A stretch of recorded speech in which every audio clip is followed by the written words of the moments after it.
परिवेश है, आम जनमानस है, उस सत्य को कैसे जाने, उस सत्य को कैसे मिले।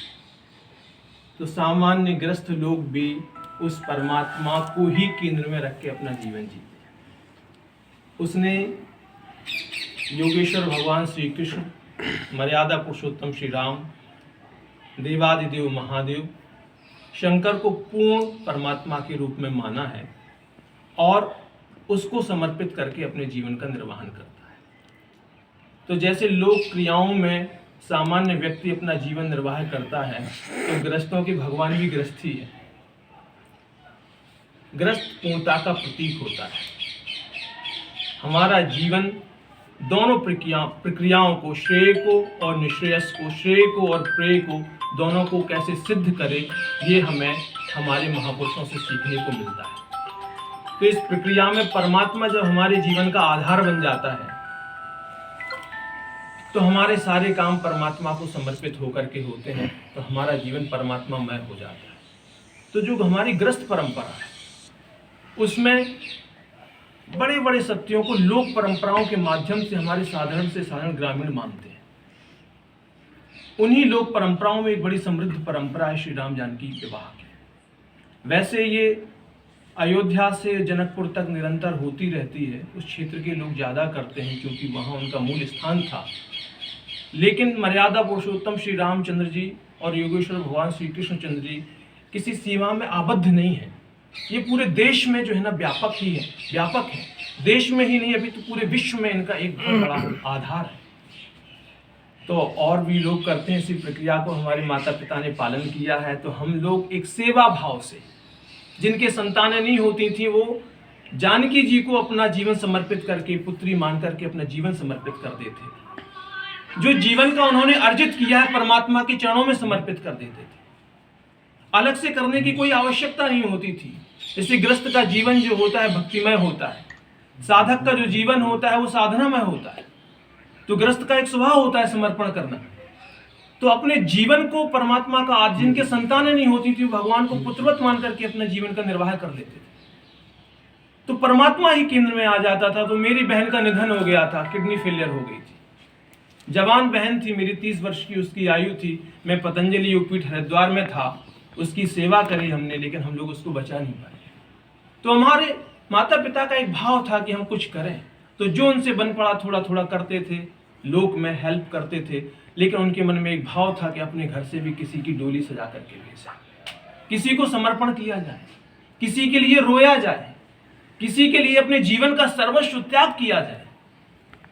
तो उनके मन की अंत प्रेरणा हुई, उन्होंने हमसे विमर्श किया। एक साधक होने के नाते हमने कहा समर्पण के लिए परमात्मा से बड़ा कोई आधार नहीं हो सकता। परमात्मा को समर्पित होकर काम किया जाए। हम सब उनके बच्चे, हम उनका क्या विवाह करेंगे, लेकिन ये लोक परंपरा एक जीवन का उच्चतम आदर्श का उदाहरण है। तो वो ये कर रहे हैं और इन लोक परंपराओं को हमें बचाना है। आज एक हवा चल रही है, नई नई थ्योरीज आ रही हैं, नई नई जो है ना आइडियोलॉजीज आ रही हैं, नई नई बातें आ रही हैं। हम अपने आदर्शों को भूलते जा रहे हैं। श्रवण कुमार के देश में आज हम देखते हैं कि माता पिता उपेक्षित हो रहे हैं। राम के देश में जहां पर सत्ताएं ठोकरें खाती रही, भाइयों के बीच में सत्ता लेने के लिए कोई राजी नहीं था, आज उस देश में भाई भाई सत्ताओं के लिए, घर की थोड़ी संपत्तियों के लिए लड़ रहा है। इस परंपरा को कौन बचाएगा? योगेश्वर भगवान श्री कृष्णचंद्र ने सत्य के लिए महाभारत करा दिया, उस परंपरा को कौन बचाएगा? श्रवण कुमार के इस देश में जहां माता पिता को, अंधे माता पिता को कंधों पे लेकर की पूरी यात्रा कराई है, वहां आज माता पिता को कंधे देने वाले लोग नहीं हैं। ये भारतवर्ष है, इस परंपरा को कौन बचाएगा? ये परंपरा, ये हमारे आदर्श कल्पना साबित हो जाए और लोग लगे हुए हैं इसको कल्पना साबित करने के लिए। ये कौन करेगा?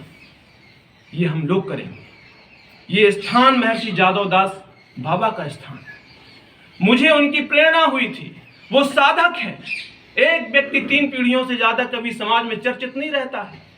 पुत्र याद रखता है या ज्यादा से ज्यादा नाती याद रखा जाता है। इससे ज्यादा जो अगर इसको याद किया जाता है वो साधक होता है और अपनी साधना से समाज में सिद्ध हो जाता है।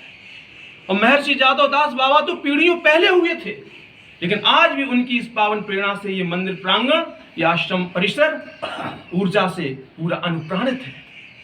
इस पूरे मंदिर के कण कण में उनकी आत्मा अनुप्रविष्ट है।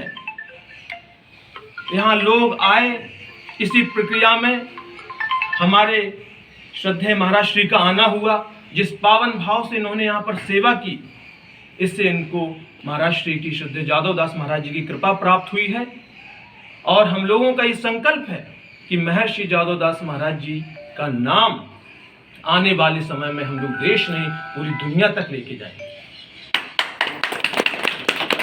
और मुझे ऐसा संकेत है कि ये आश्रम आने वाले समय में आगरा की सीमा तक नहीं, पूरी सीमाओं को ध्वस्त करता हुआ पूरे राष्ट्रीय और वैश्विक स्तर पर एक पहचान अर्जित करेगा।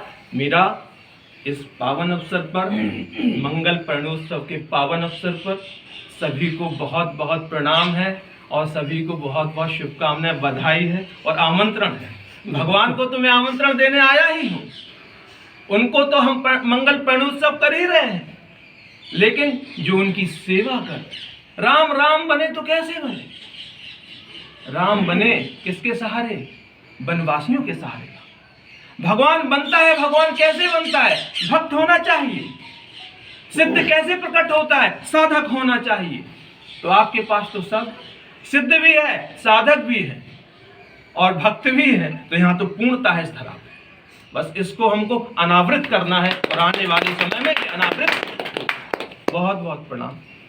बोलिए रघुनाथ जी महाराज की जय, की जय, जादव दास बाबा की जय। जय जय श्री राम, जय जय श्री राम, जय जय श्री राम।